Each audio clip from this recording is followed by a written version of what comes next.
बिस्मिल्लाहिर्रहमानिर्रहीम। अस्सलाम वालेकुम स्टूडेंट्स, मैं सदानिश अहमद। आप तमाम जो मैट्रिक के स्टूडेंट्स हैं उनमें से कुछ बच्चों ने मुझे बड़ी अहम बात की तरफ तवज्जो दिलाई, और वो ये कि मैट्रिक के स्टूडेंट्स जो पेपर देने के लिए जा रहे हैं वो उन्होंने अभी तक बोर्ड का पेपर अटैम्प्ट नहीं किया। यानी 9 क्लास में वो प्रमोट हो गए थे और ये फ़र्स्ट टाइम है कि वो बोर्ड का पेपर देने जा रहे हैं। तो कुछ ऐसी मिस्टेक्स जो बच्चा कर देता है, जिसका उसको बाद में अंदाज़ा होता है। रिज़ल्ट आने के बाद जब रिज़ल्ट आता है तो वैसा रिज़ल्ट नहीं आता जैसा बच्चे ने पेपर दिया होता है। तो बच्चा कंफ्यूज होता है कि यार हमारा पेपर तो बहुत अच्छा हुआ था, फिर भी हमारा रिज़ल्ट अच्छा नहीं आया।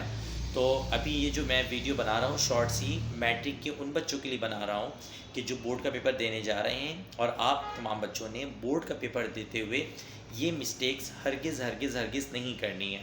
यानी आपको जो मैं इंस्ट्रक्शंस दे रहा हूँ उसके अकॉर्डिंग आप पेपर करेंगे, और जो आप अगर बिल्कुल मिस्टेक करने जा रहे थे ये वाली, तो आप दुरुस्त कर लेंगे, और अगर करने का इरादा था तो आप नहीं कीजिएगा। ठीक है।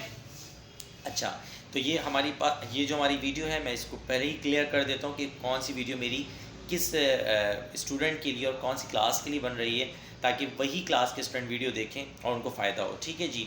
तो ये जो वीडियो मैं बना रहा हूँ ये मैट्रिक क्लास के स्टूडेंट्स के लिए बना रहा हूँ, जो स्टूडेंट्स कल बोर्ड का पेपर देने जा रहे हैं। इस वीडियो का आराम से सोने से पहले आप ज़रूर देखिएगा, और इसमें कल आपके लिए बहुत ज़्यादा फ़ायदे की बातें मैं बता रहा हूँ आपको।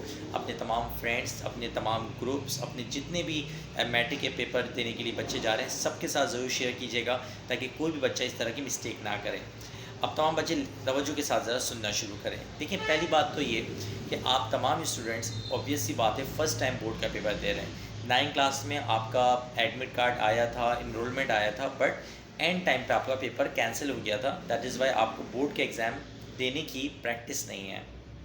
दूसरी बात ये कि आप जो फ़िज़िक्स और मैथ्स 2 पेपर्स देने जाएंगे, ये आपका फ़र्स्ट पेपर है। फ़िज़िक्स और मैथ्स के ऊपर ही आपकी 9 और मैट्रिक दोनों के रिज़ल्ट की बुनियाद है, और इसी के ऊपर आपके आगे कॉलेज के एडमिशन की बुनियाद होगी। तो सबसे पहली मिस्टेक जो आपने नहीं करनी, वो ये नहीं करनी कि जब आप पेपर देने के लिए जाएँ, तो काइंडली साइंटिफिक कैलकुलेटर नहीं बल्कि सिंपल कैलकुलेटर लेके जाइएगा। क्योंकि याद रखिए, बोर्ड ऑफिस के रूल के मुताबिक बहुत से टीचरों को ये पता होता भी नहीं है, तो वो क्या करते हैं कि बच्चों को साइंटिफिक कैलकुलेटर अलाउ करवा देते हैं। लेकिन साइंटिफिक कैलकुलेटर बोर्ड के पेपर में अलाउ नहीं होता। तो अगर आपका जो सेंटर है वहाँ पे सख्ती होती है, तो वो क्या करते हैं कि कभी कभी ऐसा भी होता है कि साइंटिफिक कैलकुलेटर ले जाने देते हैं और चुप हो जाते हैं, लेकिन अगर सख्ती हो जाए तो साइंटिफिक कैलकुलेटर रोक लिया जाता है। तो लिहाजा अगर आपने साइंटिफिक कैलकुलेटर के अकॉर्डिंग प्रैक्टिस की हुई है, तो scientific calculator plus simple calculator एहतियातन ज़रूर ले जाइएगा, ताकि अगर अल्लाह ना करे आपसे साइंटिफिक कैलकुलेटर ले लिया जाए, अल्लाह ना करे आपसे साइंटिफिक कैलकुलेटर मांग लिया जाए, तो आपके पास सिंपल कैलकुलेटर का ऑप्शन मौजूद हो। First point. सेकंड पॉइंट, एक बहुत बड़ी तादाद बच्चों की ऐसी होती है कि जो जब बोर्ड के पेपर में जाती है तो बिल्कुल एंड टाइम पे निकलती है अपने घर से।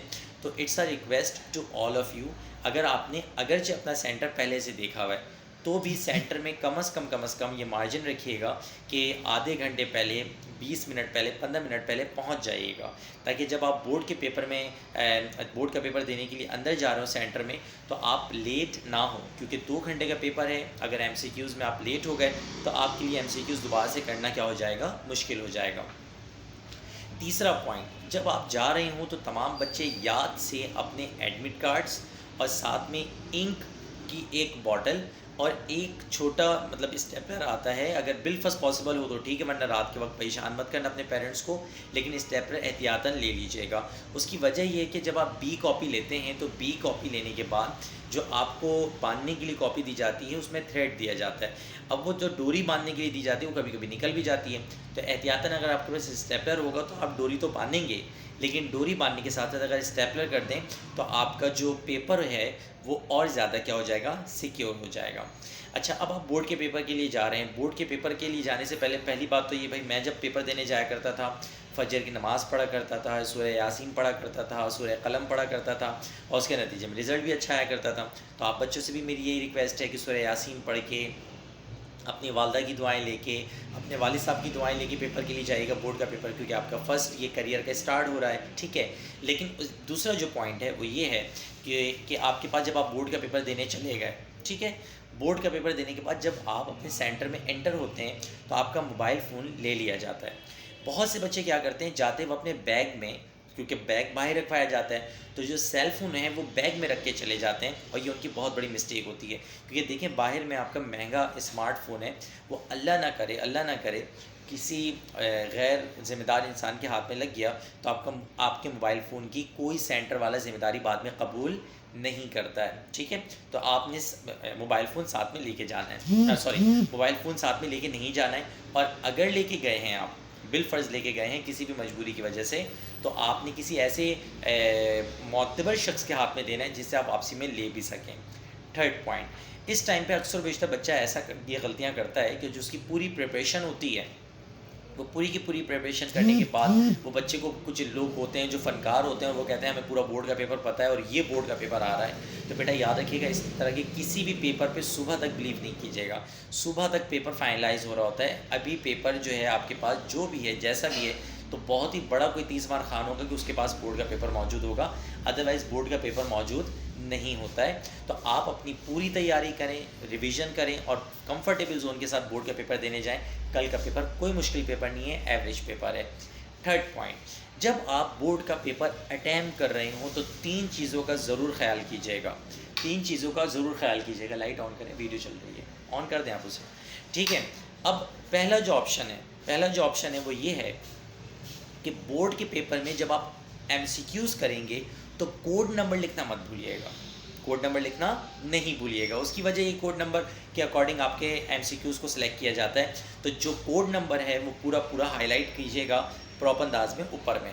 दूसरा, जो MCQs होता है वो पूरा नहीं उतारा जाता, MCQs का सिर्फ आंसर लिखा जाता है। बट एक बहुत बड़ी तादाद, जब मैं खुद कॉपी चेक किया करता था तो मैंने भी मिस्टेक देखी थी बच्चों की।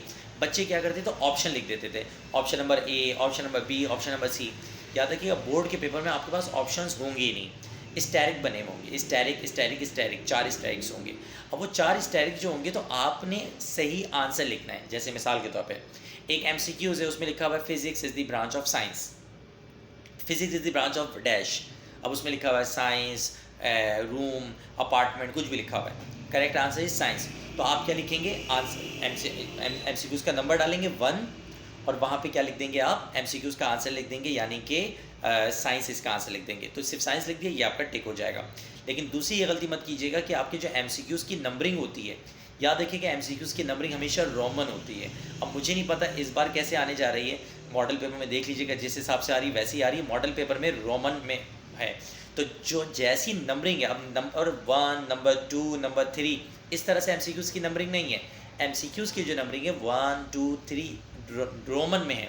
तो आपने जो आंसर कोड करना है वो भी रोमन में करना है। प्लस इस चीज़ का ख्याल रखिएगा, आपके 22 MCQs हैं, इतने ज़्यादा MCQs हैं, आगे पीछे कोई ना हो जाए।